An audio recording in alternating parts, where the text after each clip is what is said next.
Dear students, today we are going to discuss about data handling in this lecture. Here we are going to discuss about how to find out the mean, median and mode of data, what is data and various definitions relevant to this topic. So let's start. What is data? Data is the numerical value which is for a specific thing. Data एक ऐसा numerical value है जो किसी भी specific thing के लिए हो, specify कर रहा हो किसी भी चीज़ को। जैसे एग्जांपल में हम लोग यहाँ पे देख रहे हैं कि wait of 12 student of a class, एक क्लास के 12 बच्चों का वजन दिया हुआ है और वो न्यूमेरिकल में ही होगा, वजन है वो 30 kg, 40 kg, 50 kg जो भी होगा, ठीक है। तो वो ये डेटा कहलाएगा, न्यूमेरिकल वैल्यूज़ जो है, ठीक है। ये स्पेसिफाई भी कर रहा है कि ये जो है डेटा वो वेट है 12 स्टूडेंट्स का, एक क्लास के बच्चों का वेट है, ठीक है। एरे क्या होता है? एरे इज द असेंडेड और descended form of A data. मतलब किसी भी डेटा अगर दिया हुआ है और उसको हम लोग असेंडिंग ऑर्डर में या डिसेंडिंग ऑर्डर में अरेंज कर दें तो वो एरे कहलाता है उस डेटा का। Tabulation, arranging the data in table form is known as tabulation of data. Frequency क्या होता है? फ्रीक्वेंसी क्या होता है? किसी भी डेटा में अगर कोई भी न्यूमेरिकल वैल्यू अपने आप को रिपीट कर रहा है तो number of times of repetition is known as frequency, ठीक है। जैसे 30 अपने आप को 3 बार रिपीट कर रहा है तो 3 फ्रीक्वेंसी हो गया 30 का। उसी तरह 35 अपने आप को 3 बार रिपीट कर रहा है तो 335 का फ्रीक्वेंसी हो गया। 44 अपने आप को 3 बार रिपीट कर रहा है, ठीक है, तो 3 फ्रीक्वेंसी हो गया 44 का। उसी तरह हम लोग सारे नंबर का फ्रीक्वेंसी निकाल सकते हैं, ठीक है। आगे बढ़ते हैं। रेंज ऑफ डाटा क्या होता है? Difference between maximum and minimum value of data is known as range of data. जैसे इस डेटा में 14, 6, 9, 13, 7 इसमें मैक्सिमम वैल्यू और मिनिमम वैल्यू का डिफरेंस हम लोग जब निकालेंगे देखेंगे तो इस डेटा में मैक्सिमम वैल्यू क्या है 14 है, मिनिमम वैल्यू 6 है, दोनों का डिफरेंस निकाले तो क्या हो गया 8 हो गया। रेंज निकालने के लिए आपको एरे फाइंड आउट करना जरूरी नहीं है किसी भी डेटा का, मतलब असेंडिंग ऑर्डर और डिसेंडिंग ऑर्डर में अरेंज करने की जरूरत है नहीं, लेकिन अगर आप करते हैं असेंडिंग ऑर्डर और डिसेंडिंग ऑर्डर में अरेंज किसी भी डाटा को तो बाकी सारे प्रोसेस जो भी होते हैं वो वेल डिफाइंड होते हैं और उसमें गलतियां नहीं होती है। इसीलिए कोशिश करें कि किसी भी डाटा को सॉल्व करने से पहले उसको अरेंज कर लें असेंडिंग ऑर्डर या डिसेंडिंग ऑर्डर में। अब देखिए हम लोगों के पास दूसरा एग्जांपल है, इसका हम लोग रेंज निकालेंगे। तो डेटा हम लोगों को दिया हुआ है 12 स्टूडेंट का वेट, इसको हम लोगों ने अरेंज किया तो पता चल गया कि मिनिमम वैल्यू 30 और मैक्सिमम वैल्यू 51 है। तो दोनों को सब्ट्रैक्ट करेंगे बड़े में से छोटे को तो हम लोगों के पास क्या आएगा 21। तो 21 will be the range of this data. What is the range of this data? 21 is the range of weight of 12 student of a class. Clear? Now moving to the next. Now we are going to find out the mean. Mean is also known as average of data. Average क्या होता है? तो जो भी data दिया हुआ है हम लोगों के पास उसको ऐड करके जितने नंबर ऑफ टाइम दिया हुआ है, जैसे टोटल नंबर ऑफ डेटा इसमें कितना है तो 11 क्लासेस का डेटा दिया हुआ है। ये एग्जांपल में है फर्स्ट में number of student in 11 classes, मतलब किसी स्कूल के 11 क्लासेस हैं 1 से लेकर के 11 तक, उसमें नंबर ऑफ स्टूडेंट दिया हुआ है। इसका मीन वैल्यू निकालना, मतलब एवरेज हम लोग कह सकें कि एवरेज इतना स्टूडेंट इस स्कूल में है। जैसे एवरेज निकालते हैं हम लोग क्रिकेट स्कोर में भी निकालते हैं, क्रिकेटर कोई भी बैटिंग करता है तो एवरेज स्ट्राइक रेट निकालते हैं, एवरेज रन्स निकाल सकते हैं हम लोग, एवरेज उसका कितना है ये निकालते हैं। एवरेज से पता चलता है कि अगले मैच में कितना रन स्कोर कर सकते हैं ये प्लेयर, ये हम लोग निकाल सकते हैं, ठीक है। अब जैसे इसका यूज़ कहाँ पे हो सकता है? डेटा हैंडलिंग का। डेटा हैंडलिंग का यूज़ हो सकता है जैसे आप कोई भी कंपनी का ग्रोथ हो रहा है या वो कंपनी डूब रही है तो ये हम लोग पता लगा सकते हैं, उसका एवरेज निकाल करके। मान लेते हैं हर एक महीना का एवरेज निकाले साल भर का, उसके बाद हम लोग पता कर सकते हैं कि अगर इसी प्रोसेस से हम लोग प्रोडक्शन करते रहें या इसी प्रोसेस से जिस प्रोसेस से हम लोग इस साल चले हैं उसी प्रोसेस से अगले साल अगर चलें तो हम लोगों को एवरेज इनकम या एवरेज लॉस कितना हो सकता है, ठीक है। तो डाटा हैंडलिंग का यही यूज़ है, हम लोग इससे प्रेडिक्ट कर सकते हैं फ्यूचर को। तो हम लोग आगे निकालेंगे 11 क्लासेस के स्टूडेंट्स, नंबर ऑफ स्टूडेंट्स का वैल्यू दिया हुआ है यहाँ पे, इसको ऐड कर दिया। अब 11 क्लासेस का है तो 11 से डिवाइड कर दिया, ठीक है। नंबर ऑफ डाटा 11 ही है, देखिए काउंट कीजिए 34, 35, 35, 38, 39, 39, 39, 40, 40, 45, 45, ये टोटल नंबर 11 है, ठीक है। तो 11 से डिवाइड किया तो हम लोग के पास क्या आ गया 39 स्टूडेंट। तो हम लोग इस अर्थमेटिक मीन को फाइंड आउट करके ये कह सकते हैं कि अप्रॉक्स 39 स्टूडेंट एवरेज है इस स्कूल का, मतलब इस स्कूल में कुल मिलाकर के एवरेज 39 स्टूडेंट है, ठीक है। अब दूसरा एग्जांपल हम लोगों के पास है जिसमें 12 स्टूडेंट्स का वेट दिया हुआ है, एक क्लास के 12 बच्चों का वेट दिया हुआ है। और इसमें एवरेज वेट हम लोग निकालेंगे कि हाँ एवरेज इस क्लास में कितने वेट के स्टूडेंट होंगे। तो हम लोग टोटल डाटा को ऐड कर दिया हम लोगों ने, और जितना स्टूडेंट्स हैं 12 स्टूडेंट्स थे तो 12 से डिवाइड कर दिया तो 39 kg इसका भी आ गया, ठीक है। अर्थमेटिक मीन मतलब 39 is the average weight of students in that particular class. Now what is median of data? Median is the middle most value of any data. किसी भी डाटा का middle most value find out करना है तो इसमें दो condition आते हैं, या तो नंबर ऑफ डाटा ऑड होगा या नंबर ऑफ डाटा इवन होगा। तो इसके लिए हम लोगों के पास दो फार्मूला है। अब नंबर ऑफ ऑड डाटा में हम लोग फाइंड आउट कर सकते हैं कि बीच का वैल्यू कौन सा है। जैसे मान लीजिए हम लोगों के पास 11 डाटा दिया हुआ है तो 5 लेफ्ट हैंड साइड में हो जाएगा और 5 राइट हैंड साइड में, तो 10 डाटा को हटा दिया हम लोगों ने, तो बीच का डाटा हम लोगों को जो होगा वो मिडिल मोस्ट वैल्यू होगा। जैसे देखिए इसमें 11 नंबर ऑफ क्लासेस का नंबर ऑफ स्टूडेंट्स दिया हुआ था, तो इसमें हम लोग अगर काउंट करें तो first, second, third, fourth, fifth, इस पाँचों को हम लोगों ने हटा दिया, ठीक है।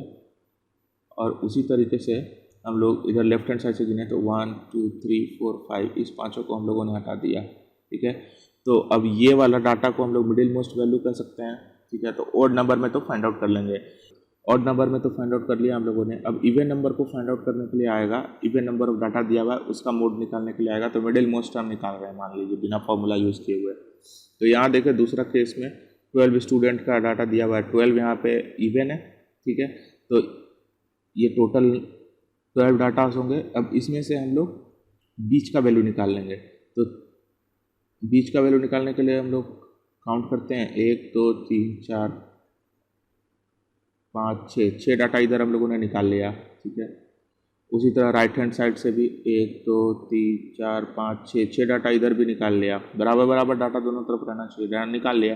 तो बीच का वैल्यू तो हम लोगों के पास मिला ही नहीं। तो बीच का वैल्यू जब नहीं मिला हम लोगों को तो इस कंडीशन में हम लोग यूज़ करेंगे फॉर्मूला को, ठीक है। तो फॉर्मूला कैसे यूज़ करेंगे? तो ओड का तो निकालने के लिए पता हो गया कि कैसे निकालेंगे, या आप डायरेक्ट फॉर्मूला भी यूज़ करके निकाल सकते हैं। n+1/2 मतलब n यहाँ पे क्या है, number of observation, number of observation is here 11, ठीक है। तो 11 + 1/2 मतलब 12/2 मतलब 6th ऑब्जर्वेशन। 6th ऑब्जर्वेशन आप किधर से भी काउंट कर सकते हैं, इधर से भी काउंट कीजिए 1 2 3 4 5 6, तो 39 ही आएगा। 6th ऑब्जर्वेशन, छठा ऑब्जर्वेशन जो है, या इधर से काउंट कीजिए 1 2 3 4 5 6, 39 ही आएगा, ठीक है। 39 student will be the median of the data, मतलब middle value of the data हो जाएगा हम लोग के पास। इवन नंबर में हम लोग फॉर्मूला यूज़ करेंगे। इवन नंबर का फॉर्मूला ये दिया हुआ है हम लोगों के पास, 1/2 n/2th observation plus n/2 plus 1th observation, ठीक है। तो इसको फाइंड आउट कैसे कर रहे हैं हम लोग? फॉर्मूला पुट किए, उसमें n का वैल्यू पुट किए, n यहाँ पे 12 है तो 12 पुट किए, तो 12/2 प्लस 1 कैलकुलेट करने के बाद हम लोगों को 6th ऑब्जर्वेशन और 7th ऑब्जर्वेशन को ऐड करके डिवाइडेड बाय 2 करना है। तो 6th ऑब्जर्वेशन हम लोगों के पास क्या है, 35 है। 6th ऑब्जर्वेशन काउंट कीजिए 1 2 3 4 5, 6th ऑब्जर्वेशन 35 है, ठीक है। और 7th ऑब्जर्वेशन कौन सा है, तो 6th ऑब्जर्वेशन के बाद 7th ऑब्जर्वेशन आएगा, ये 44, ठीक है।